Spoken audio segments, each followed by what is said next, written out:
아, 예. 두 분이 나중에 따로 사진 한번 찍어야 되겠어요. 네.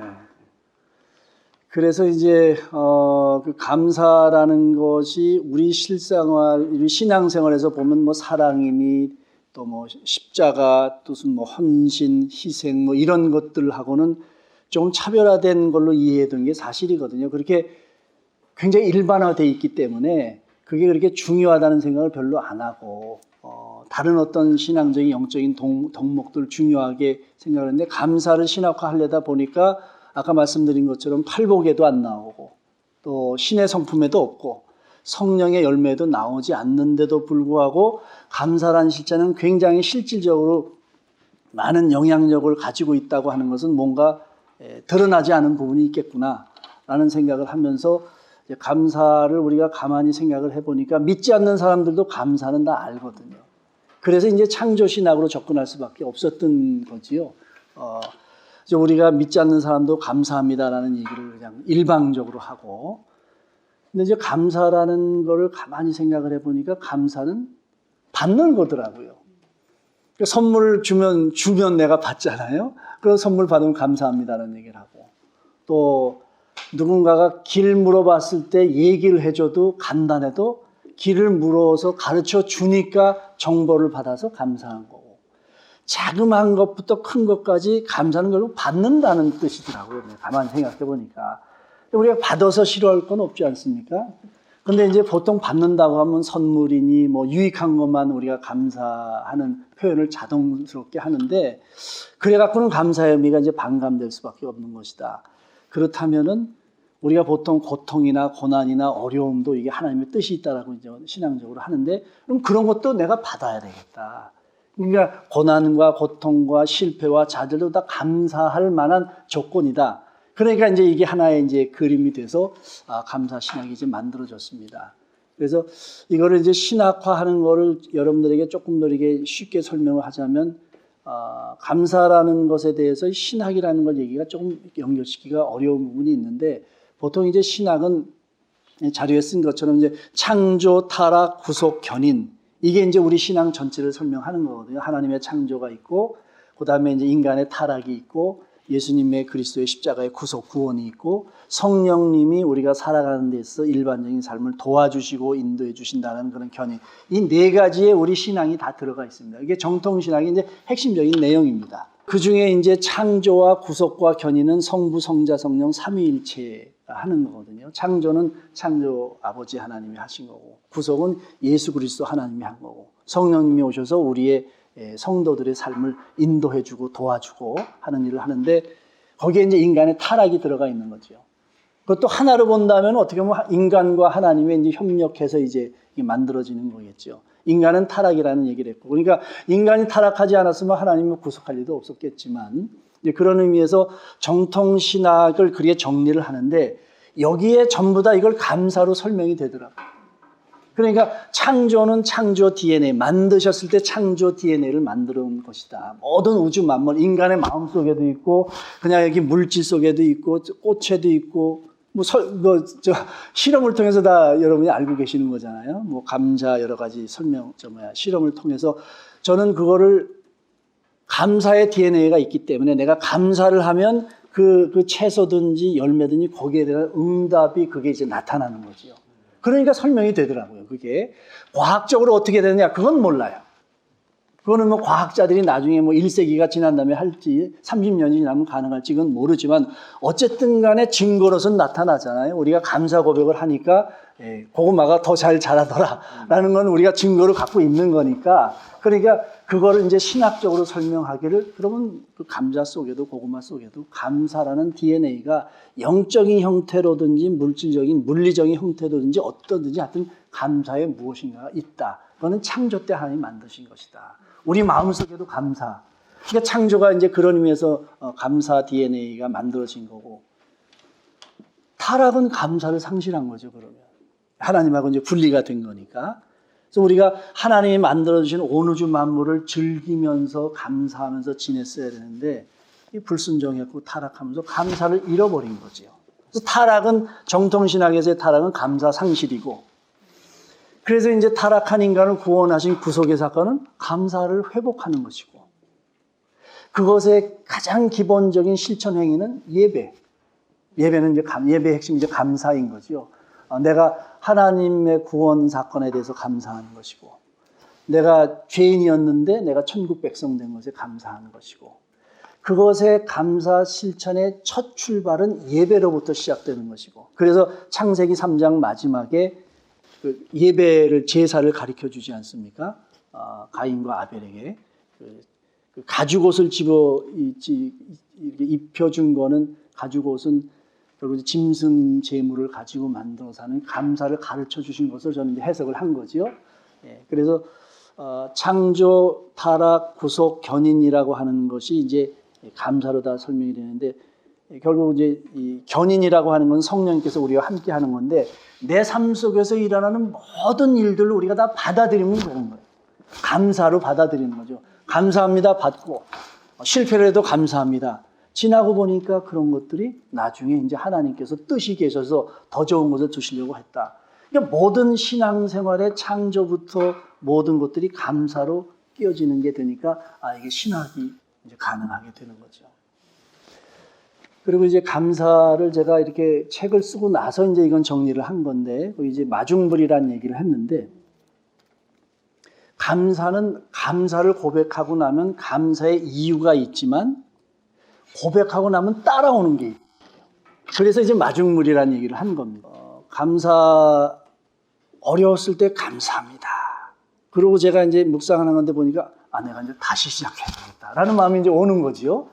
이렇게 실패를 하고 내가 밑바닥에 떨어졌는데도 감사하니까 다시 시작할 힘이 생기는 거예요. 그게 이제 감사의 고백이 마중물이 되어서 하나님이 주신 축복이더라고요. 그래서 감사라는 게 마중물이구나. 그냥 감사만 고백하면, 그래서 고난도 감사하면 나중에 유익이 되는 것이고, 실패도 감사하면 나중에 또 다른 하나님의 축복을 그 다음에 주시는 거지요. 그래서 감사는 마중물이다라는 얘기를 제가 정리를 하면서 알게 됐고, 이제 감사 신앙의 이제 원리는 뭐냐 하면은, 처음 감사의 조건을 찾아서 고백하는 거예요. 그래서 제가 7가지로 정리를 이제 한 거죠. 감사의 무엇이든지 간에 감사의 조건을 찾아서 감사하는 겁니다. 쉬운 거는 선물을 받는다든지, 뭐 우리 아들이 좋은 대학에 들어갔다든지, 이런 건 뭐 가르쳐 주지 않아도 다 감사를 잘 하지 않습니까? 그런데 이제 어렵다든지, 또 실패했다든지, 좌절했다든지, 뭐 우울한다든지, 이런 것조차도 내가 감사의 조건을 찾아서, 하나님 나를 이렇게 힘들게 고통스럽게 해주셔서 감사합니다 라고 감사의 조건을 찾아서 고백을 하게 되면, 나중에 그것이 축복이 돼서 마중물이 근거해서 또 다른 축복을 이제 주신다는 거죠. 그래서 내가 이제 실패 과정 가운데서 다시 복원할 수 있는 힘을 주신다든지, 내가 더 이상 떨어질 나락이 없는데 완전히 밑에 떨어졌다가 다시 시작하겠다는 결단의 마음을 주신다든지, 이게 다 이제 마중물로서 우리가 하는 건데, 이제 첫 번째 것만 그 원리를 하나 말씀을 드리면, 하나님께서 이제 온 우주 만물을 창조해 주셨잖아요. 그게 이제 창세기 1장의 내용이죠. 그러니까 우리가 하나님 다 주셨습니다라는 고백을 하는 게 우리가 할 일입니다. 다 주셨다고 하면 그 다음에 어떤 일이 날까요? 우리가 할 말이 뭘까요? 감사합니다. 그렇죠? 그러니까 더 달랄 게 없잖아요, 우리가. 그렇죠? 그러니까 다 주셨다고 믿는데 더 주세요 그런 건 감사하다는 고백이 거짓말 고백이잖아요. 그러니까 모든 것을 나에게 주셨습니다라는 고백을 하고 살아가면 그 다음에 오는 축복이 뭐냐면 누리는 거더라고요. 달라는 게 아니라 주신 것이 뭔가를 찾아서 누릴 수 있는 축복. 근데 우리는 가진 게 많은데 누릴 줄을 모르고 살잖아요. 얼마나.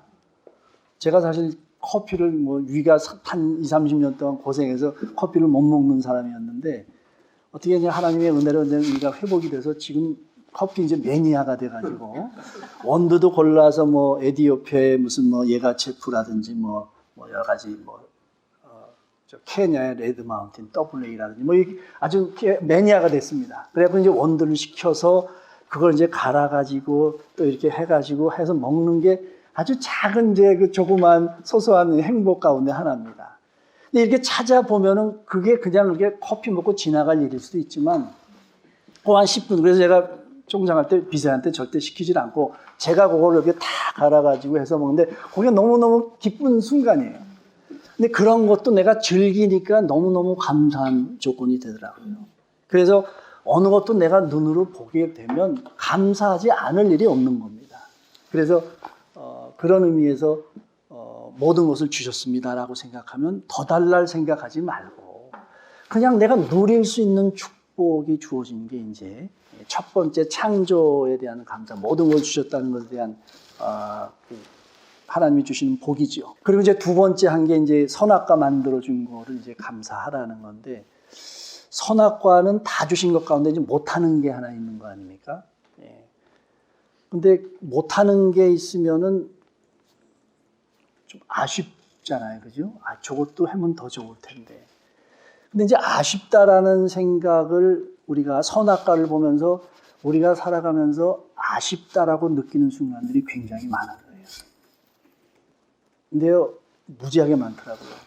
근데 우리가 어떤 식으로 아쉽다는 생각을 하냐면 제가 이번에 BMW 2020년 신형차를 그냥 풀 자동으로 뽑았는데 그 썬루프가 없어서 아쉽다. 뭐 이런 식이에요, 우리가. 인간이 그렇더라고요. 검사 사회를 얻었는데요. 학벌이 조금 그 스카이에서 뜸들어서 아쉽다. 우리가 그러고 살더라고요. 그렇게 하니까 세상에 안 아쉬운 게 없어요. 진짜 미모의 재벌집 며느리를 얻었는데 아주 그 학벌이 조금 뭐 다 좋은데 뭐 미모가 떨어지고 우리 아들이 원하는 대기업에 들어갔는데 부서가 뭐 조금 배치가 돼서 아쉽다. 이런 그러니까 감사도 모르고 즐기지도 못하고 그 아쉬움을 우리가 감사하지 않으면 그 아쉬움이 뭐가 되냐. 아쉬움을 우리가 쉽게 생각해요. 근데 아쉬움이 어떻게 되냐면 불평으로 가더라고요. 불평으로 와요. 그러니까 불평이 이게 습관이거든요. 그러니까 아쉽다는 생각을 우리가 쉽게 하는데 거기 그냥 쉽게 내 마음을 그 아쉬움에 두게 되면 인생은 그냥 방향성이 그렇게 가요. 그래서 아쉽다는 거를 우리가 감사할 수 있어야 된다는 거죠. 그러면은 아쉬운 거를 그냥 감사하고만 지내야 되느냐? 아쉬운 거 좀 달라고 할 수 있는 거 아니냐? 그런 좀 불만을 토로하는 사람이 있지 않겠습니까? 그런데 구할 수 있죠. 근데 구할 때 감사함으로 구하라는 거예요. 그래서 빌립보서 4장 6절 말씀이 너무나도 맞는 말씀이에요. 너희는 아무것도 염려하지 말고 모든 일에 기도와 간구로 너희 구할 것을 감사함으로 하나님께 아뢰라 그랬거든요. 그 감사함이 뭐냐면 내가 감사하면 기도해서 응답이 돼도 감사하고 응답이 되지 않아도 아쉽지 않기 때문에 여전히 감사한 거예요. 그러니까 아쉽고 불평과 원망의 인생으로 안 가는 거예요. 그리고 이게 감사한 마음이 없이 내가 원하는 거 응답이 되잖아요. 욕심으로 가기가 쉬워요. 하나님 지난번에 축복을 주셨는데 이번에 좀 따블로 주시죠. 다음에는 따블로 주세요. 이게 사람 욕심이 한이 없더라고요. 그러니까 응답이 돼도 우리가 그렇게 영적으로 진짜 깨어서 생각할 거는 응답이 돼도 우리의 삶이 아무리 하나님이 응답을 해 주셔도 우리가 욕심의 인생을 살 수가 있어요. 실질적으로 옆에 있는 사람들 보면 다 그렇거든요. 제가 예수 처음 믿고 순복음 기도원에 가서 한번 금식 기도를 갔었는데 그때가 1980년대 초니까 이제 막 우리나라 교회가 부흥하고 뭐 은혜도 많이 받고 축복도 많이 받았다. 그럴 때인데 어느 분이 권사 여자분이었던 것 같은데 하나님이 이번에 집을 5번째 5채를 주셨습니다. 이렇게 간증을 하는데 저는 그때 예수를 처음 믿어가지고 저게 바른 건가 그런 생각이 있었어요. 그러니까 지금 생각해 보면 우리가 정말 기독교인이 왜 이기적인 사람들이 되고 사회에서 그렇게 손가락질을 받을 사람이 되는가 보면 참 이기적이에요. 예. 그런 면에서 우리가 기독교 윤리라는 면에 있어서도 정말 감사함이 없으면 우리는 뭐 세상 사람하고 그냥 하나님 이름도 갖다 붙여서 사는 것 뿐이지 믿지 않는 사람들이 그냥 뭐 이렇게 세상적인 걸 추구하는 것과 별로 다를 바가 없다는 거죠. 그래서 감사함이 너무 중요하더라고요. 그래서 아쉬운 것에 대해서도 감사할 수 있어야 우리 삶이 스테이블하게 어느 한쪽으로 치우치지 않고 응답하지 않았다고 해서 불평하고 원망하는 것도 아니고 또 시험에 빠지는 것도 아니고 응답이 됐다고 해서 그것 때문에 더 자꾸 달라고 욕심으로 가지 않는 그런 인생을 산다. 그래서 창조가 있고 이제 선악과가 있는 거. 그다음에 이제 3장부터 제가 4가지를 정리를 했는데 3장부터 이제 타락하는 거거든요. 근데 타락하는 것 가운데 이제 뱀이 나오잖아요. 뱀이 나와서 이제 유혹을 합니다. 유혹을 나오면서 여기 제가 욕심이라고 했는데 이제 뱀이라고 하는 거를 우리가 이제 해석하는 게 이제 여러 가지가 있을 수가 있는데 뱀이 실체냐 사탄이냐 여러 가지가 있는데 그냥 이제 우리가 신앙생활에 이제 그냥 이렇게 적용하기 위해서 결국에 우리 욕심이거든요. 그럼 욕심이라는 게 여러분 가만 보세요. 선악과 중간에 만들어 놓으셨잖아요. 그러면은 매일 봤을 것 같아요. 저 변방에다 만들어 놓으면 차라리 안 보였으면 생각이 아쉬운 생각이 덜 했을 텐데 그냥 즐기고 살았으면 거기 막 선악과가 있든지 뭐 근데 매일 봤기 때문에 그게 아주 매일 봤기 때문에 뭔가 생각을 했을 겁니다. 그 순간에 아쉬운 생각 끝에 저거 한번 따먹고 싶은 생각이 이제 들었던 거죠. 이제 그럴 때 그걸 감사함으로 고백해서 아쉬운 생각이 계속 나가지 않도록 이렇게 딱 차단을 했어야 되는데 거기에 이제 마음을 맡겨서 보암직도 하고 이제 이렇게 가게 되면서 빠지는 거는 성경을 보게 되면 결국은 말씀을 부인하는 걸로 갑니다. 죽을까 하노라 정령 죽으리라 반드시 죽는다. 그런데 죽을지도 몰라라는 얘기는 저거 혹시 안 죽으면 내가 따먹으면 맛있을 텐데 하는 욕심이 벌써 자리 잡은 거죠. 그래갖고 나중에 그걸 따먹으면서 사탄이 한 거는 뭐냐면 결코 죽지 아니라 말씀을 100% 부인하거든요. 그러니까 그걸 따먹는 거예요. 결국은 말씀을 부인하게 되면서부터 욕심이 자리 잡게 되는 거고 타락하게 되는 거거든요.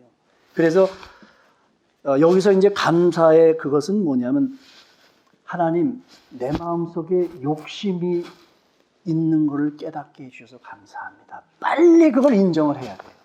그렇지 않으면 욕심의 행동으로 가서 우리가 죄를 지을 수밖에 없게 됩니다. 그러니까 우리 마음속에 욕심이 돼서 유혹을 받게 된다고 하면 유혹을 통해서 내가 그 욕심이 있다는 걸 깨닫게 해주셔서 감사합니다 해야 됩니다. 그러면은 우리가 말씀을 붙들 수가 있어요. 먹으면 죽는다는 말씀을 붙들고 내가 유혹에 빠지지 않게 되는 거지요. 그런데 내 마음속에 욕심이 들어왔다는 사실을 이렇게 감추기 시작하면요. 욕심은 더 큰 힘으로 작용해요. 우리 상담학에서 얘기합니다만 배구공 가지고 이렇게 물속으로 들어가려고 하면은 엄청난 에너지가 들지 않습니까? 예. 그 욕심을 자꾸 이렇게 감추고 억누르려고 하면 그게 되는 게 아니야. 정말 이 물이 정말 맛있게 생겼네요. 참 먹고 싶네. 먹으면 안 되는데 먹고 싶다는 표현을 해야 내가 그 욕심으로부터 나를 컨트롤이 가능해요. 근데 이걸 감추기 시작하면요 끊임없이 먹고 싶은 겁니다. 그러다가 아무도 안 보면 슬쩍 먹게 되는 행동으로 가게 되는 거거든요. 그래서 내 속에 있는 여러 가지 일하는 욕심과 이런 것들을 빨리 고백하는 게 우리 속에 있는 욕심의 충동을 해결하는 방법, 상담학적인 방법이죠. 그런 의미에서 사실은 마음속으로 그걸 감사함으로 고백해야 돼요. 내가 말씀의 유혹을 받게 되고 그래서 욕심이 내 안에 있다는 거 하나님 그거를 깨닫게 해주셔서 감사합니다. 라고 할 때 내가 욕심의 근원으로부터 내가 그거를 나를 절제하고 방어할 수 있는 힘이 생기는 거죠. 그리고 나서 이제 선악과를 따먹잖아요. 따먹고 나서 나타난 감정이 두 가지입니다. 하나는 자기 치마로 가리니까 수치심이 있었고 그다음에 두려움이라고 성경은 얘기하거든요. 3장 7절인가 그래요. 수치심과 두려움이 인간이 죄를 짓고 나서 생기는 대표적인 감정이 딱 두 가지입니다. 네, 창피하고 그다음에 우리가 아무도 안 보는 데서 해도 그냥 누가 보는 것처럼 그러지 않습니까? 이게 두려움이잖아요.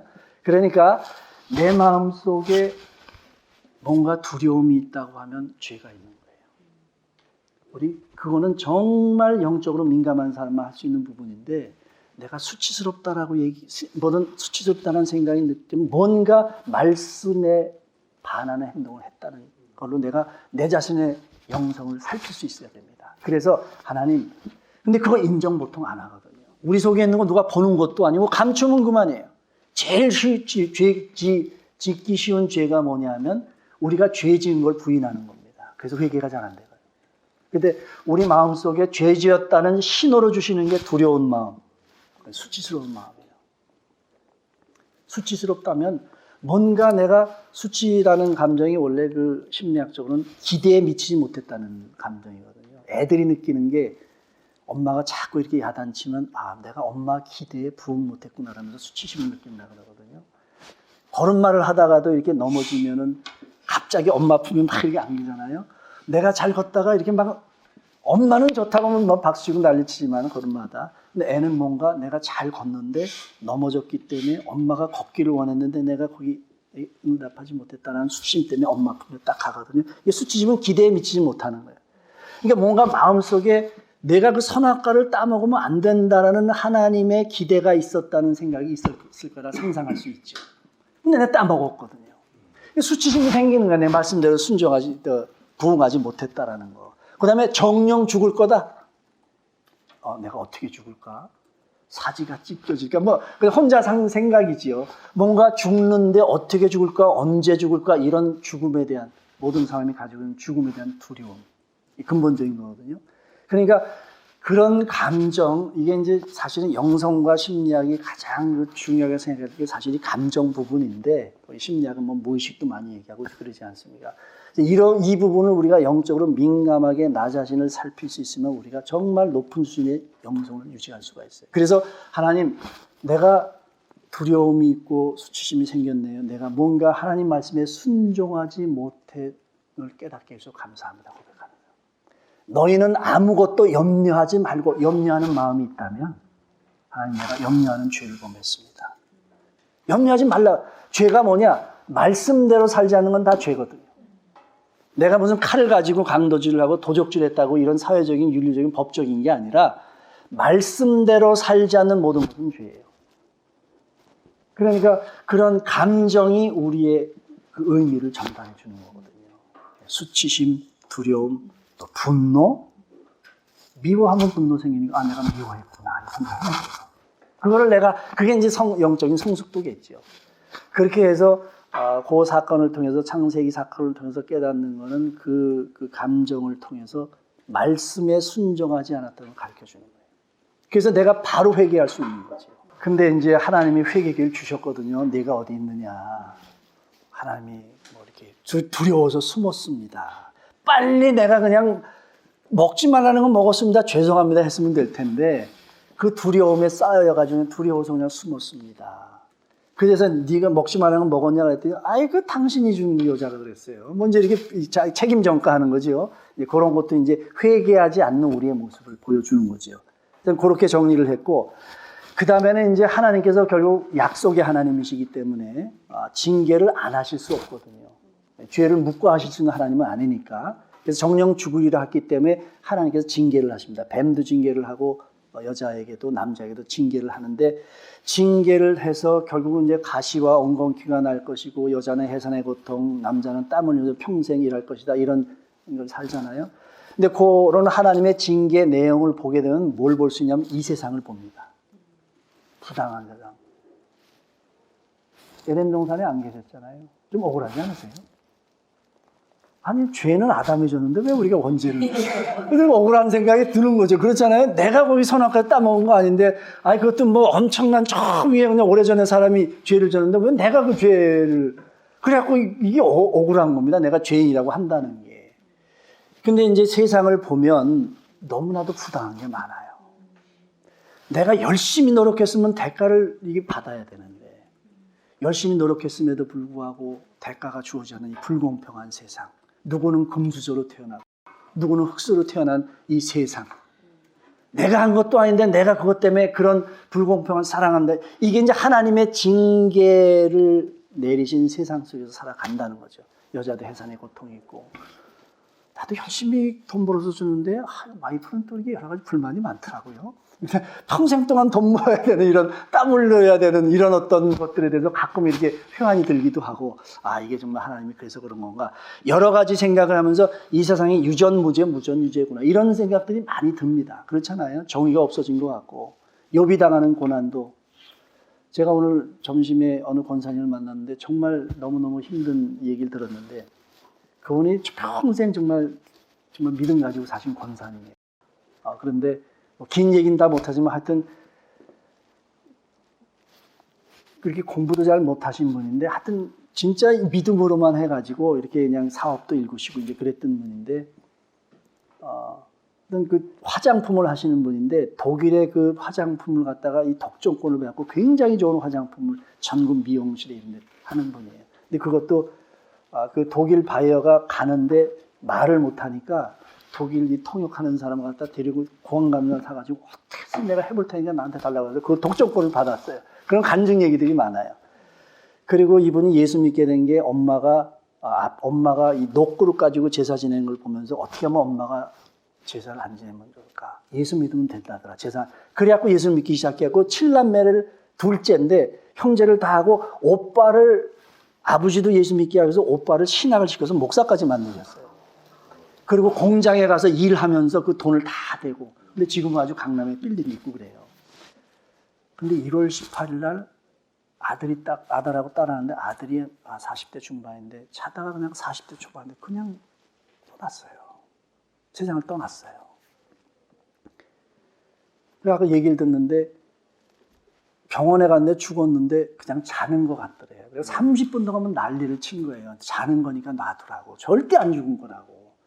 근데 그 말을 듣는데 하여튼 그런 분, 내가 볼 때 이분이 평생 동안 우리가 믿음으로 순서가 사는데 어떻게 하나님이 데려가실 수 있을까? 내가 생각해 물이 나더라고요. 뭐 기도만 해드리고 왔는데 그런 걸 보면 이 진짜 하나님이 계신가? 우리는 이렇게 해서 뭐 또 하나님 뜻이 계시겠지 하고 넘어가지만 믿지 않는 사람들이나 여러 가지 초신자들이 볼 땐 이게 하나님의 진짜. 근데 공원사님이 그래요. 믿지 않는 친구들이 그런답니다. 친구 중에 그 사건 나오고 교회 안 나가는 친구들이 있대요. 야, 웃기지 마라. 너 예수 살면서 그렇게 잘 되는 줄 알았는데 네 아들 되란 거 보니까 하나님 없다 이놈아. 그러면서 교회를 안 나간답니다. 그렇게 생각하기가 쉬운 것인데 이걸 어떻게 우리가 받아들일 거냐 하는 거죠. 받아들이면 거기서 우리가 어떻게 살아야 될 방법을 찾는 것이고 제대로 바로 해서 소망을 가지고 살아가는 힘이 생기잖아요. 하나님의 진기한 세상에서 사는구나. 이걸로 받아들이는 거예요. 이 세상을 다 불의와 부정과 여기도 이제 무슨 참치 민주당을 찍을지 무슨 통합당을 찍을지 다 선택이 있겠지만 하여튼 저도 열받아 죽겠습니다. 요즘 생각하면. 그래서 이게 도대체 그렇게 막 열받을 때가 있는데 이걸 어떻게 우리가 할 거냐? 하나님이 그냥 징계하신 세상에서 살아가는 거예요. 믿거나 말거나.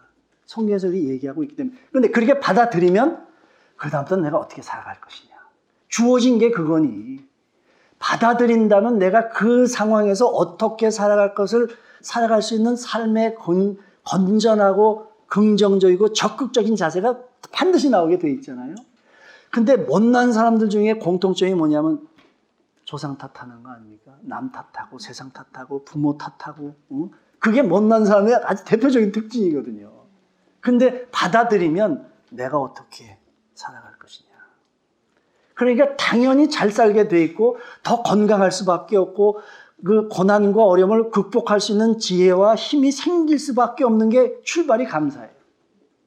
그래서 하나님의 징계, 불공평한 세상은 하나님이 그래서 징계하신 세상이다.